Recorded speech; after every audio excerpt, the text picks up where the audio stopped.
Hello friends, मैं हूँ छोटा बब्बन और आप देख रहे हैं एक्शन रिएक्शन।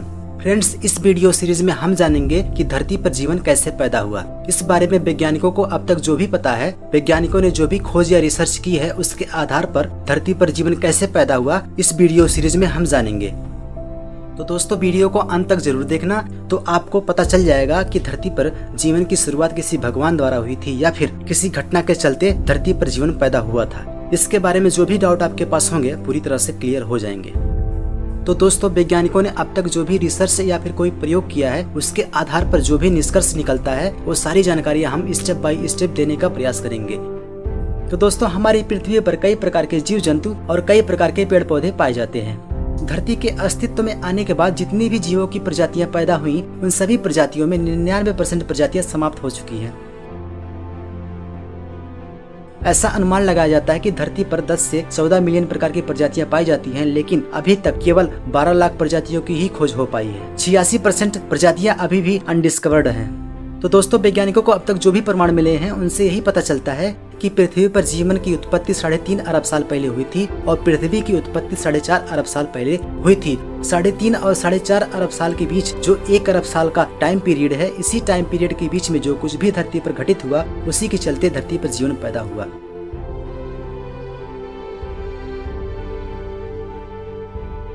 इस 1 अरब साल के टाइम पीरियड को वैज्ञानिक अब तक जीवों के मिले अवशेषों और पुरानी चट्टानों के कंपोजिशन और उसमें पाए जाने वाले एलिमेंट के फिजिकल, केमिकल और बायोलॉजिकल अध्ययन से यह पता लगाना चाहते हैं कि धरती पर जीवन पैदा कैसे हुआ। जीवन की उत्पत्ति की खोज में जो प्रमाण मिले हैं और जो प्रयोग हुए हैं, उनसे जो कुछ भी पता चलता है, हम स्टेप बाय स्टेप देने का प्रयास करेंगे। तो दोस्तों, चलिए हम वीडियो को शुरू करते हैं। करीब 2600 साल पहले फेमस नेचुरलिस्ट एनाक्सिमेंडर ने यह विचार दिया कि मनुष्य के पहली पीढ़ी की शुरुआत एक अनाथ बच्चे के रूप में हुई थी। उन्होंने कई जानवरों को ध्यान से देखा और पाया कि जब एक मछली अंडे से निकलती है तो उसके बच्चे अपने दम पर भोजन की तलाश करते हैं, और बहुत से ऐसे जानवर होते हैं जिनके बच्चे नेचर में आने के बाद अपने भोजन की तलाश खुद को जीवित रखने के लिए वह स्वयं करते हैं। प्राचीन समय में ग्रीक के लोग समुद्र के किनारे रहा करते थे। वे अक्सर मरे हुए जानवर और इंसान को समुद्र के किनारे दफना दिया करते थे। इस वजह से उन इंसानों के कंकाल अक्सर समुद्र के किनारे दिख जाया करते थे।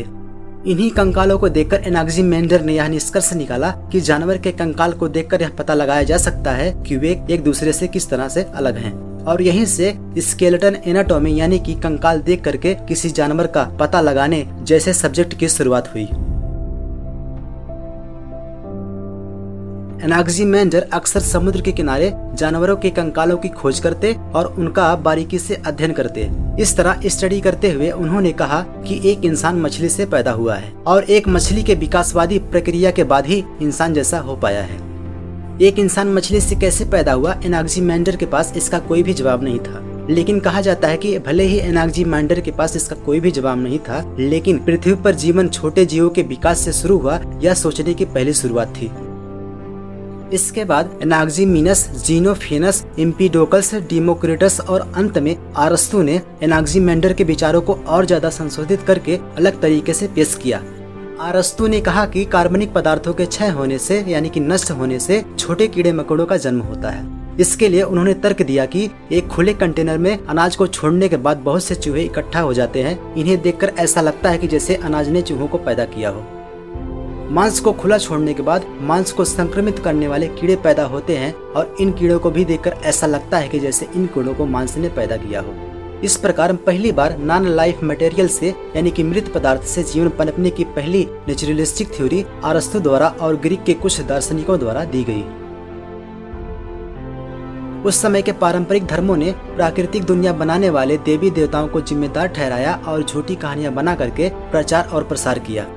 इसके विपरीत सन 1646 ईस्वी में सर थॉमस ब्राउन ने सीडोडॉक्सिया एपिडेमिका नाम की एक बुक लिखी, जो झूठी मान्यताओं और कहानियों की धज्जियां उड़ाकर रख डाली। उस समय जब यह बुक पब्लिश हुई तो अलेक्जेंडर रोज नाम का एक व्यक्ति ने यह बयान दिया कि अगर ब्राउन को धार्मिक किताबों पर संदेह है तो उन्हें देश छोड़ करके इजिप्ट चले जाना चाहिए। वहाँ पर उन्हें नील नदी के किनारे खेतों के कीचड़ के साथ साथ चूहों का झुंड भी मिल जाएगा। सन 1609 ईस्वी में गैलीलियो गैलीली द्वारा सबसे पहली बार माइक्रोस्कोप का आविष्कार किया गया। इसकी सहायता से जब 1665 ईस्वी में रॉबर्ट हुक ने एक सूक्ष्म जीव का चित्र प्रकाशित किया, उस समय लोगों को पता चला कि जीवन अपने आप सूक्ष्म जीवों की तरह विकसित हो सकता है। अभी तक लोगों को केवल यही पता था कि सभी जीव मेल फीमेल की तरह प्रजनन करते हैं और मेल फीमेल के बिना बच्चे पैदा नहीं किए जा सकते हैं। लेकिन जब बाद में माइक्रोस्कोप की सहायता से जब प्रोकैरियोटिक सेल वाले जीव जैसे कि वायरस, बैक्टीरिया और आर्किया जैसे जीवों की खोज हुई, तो यह पता चला कि मेल फीमेल के बिना भी बच्चे पैदा किए जा सकते हैं। यानी कि उनका कहना था कि कॉमन जेंडर भी बच्चे पैदा कर सकते हैं।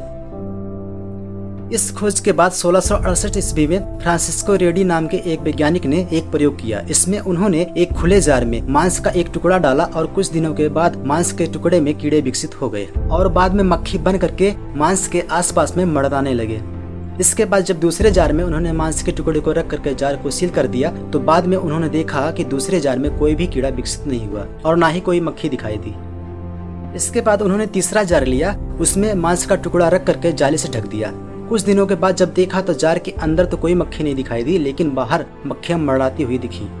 इन तीनों प्रयोगों से फ्रांसिस्को रेडी ने यह निष्कर्ष निकाला कि कीड़े मांस के टुकड़े से नहीं बल्कि दूसरी मक्खियों के अंडे से आ रहे थे। इस प्रयोग के बाद यह कल्पना कि अनाज से चूहे पैदा होते हैं, कीचड़ से मगरमच्छ पैदा होते हैं, गलत साबित हुई और फ्रांसिस्को रेडी ने यह विचार दिया कि कोई भी जीव पहले से मौजूद पीढ़ियों द्वारा ही पैदा होते हैं।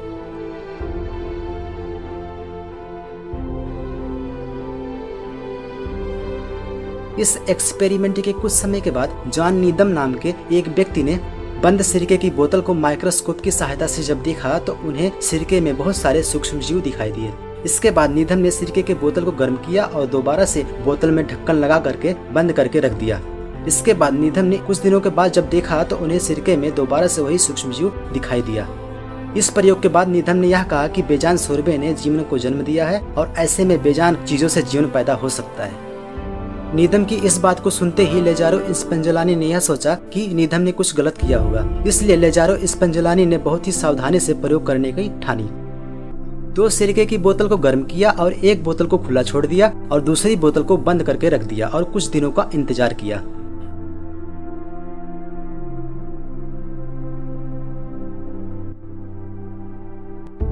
कुछ दिनों के इंतजार के बाद लेजारो ने यह पाया कि जो खुली बोतल थी उसमें सूक्ष्म जीव दिखाई दिए, लेकिन जो बंद बोतल थी उसमें कोई भी सूक्ष्म जीव नहीं दिखाई दिया। इसके बाद लेजारो का ध्यान इस बात पर गया कि एक जीव पैदा होने के लिए ताजी हवा की जरूरत होती है। क्योंकि लेजारो ने दूसरी बोतल को बंद कर दिया था, इसकी वजह से बंद बोतल में कोई भी सूक्ष्म जीव पैदा ना हो सके।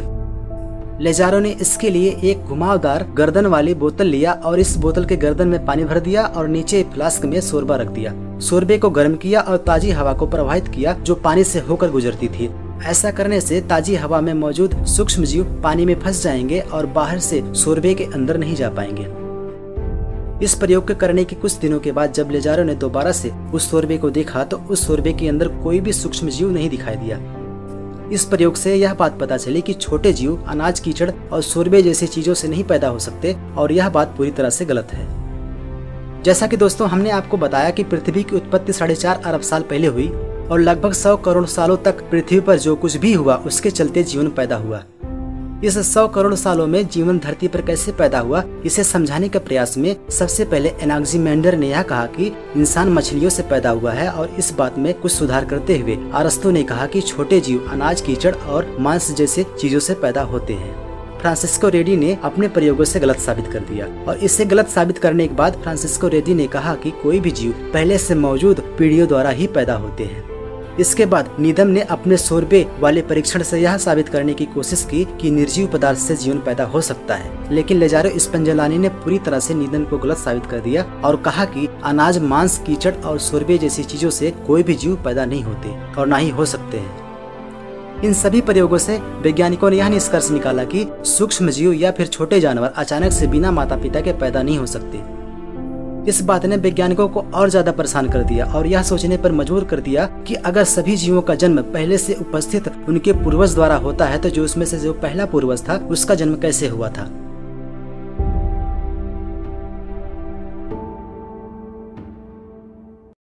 इस सवाल को सुलझाने के लिए वैज्ञानिकों ने तरह तरह के स्पेस प्रोब अंतरिक्ष में भेजे और धरती पर मिले जीवाश्मों का अध्ययन किया और कई प्रयोग किए। तो दोस्तों इस सारे प्रयोगों के बारे में हम अगली वीडियो में जानेंगे। तो दोस्तों अगर ये वीडियो में कोई भी जानकारी अगर आपको पसंद आई हो तो हमारे चैनल को सब्सक्राइब कर लीजिए और हमारी वीडियो को लाइक कर दीजिए। दोस्तों फिर मिलते हैं अगली वीडियो में, जिसमें जीवन धरती पर पैदा कैसे हुआ इसके बारे में हम आपको और भी ज्यादा जानकारी आपको देंगे। तो दोस्तों फिर मिलते हैं अगली वीडियो में, तब तक के लिए आप देखते रहिए और सीखते रहिए। धन्यवाद।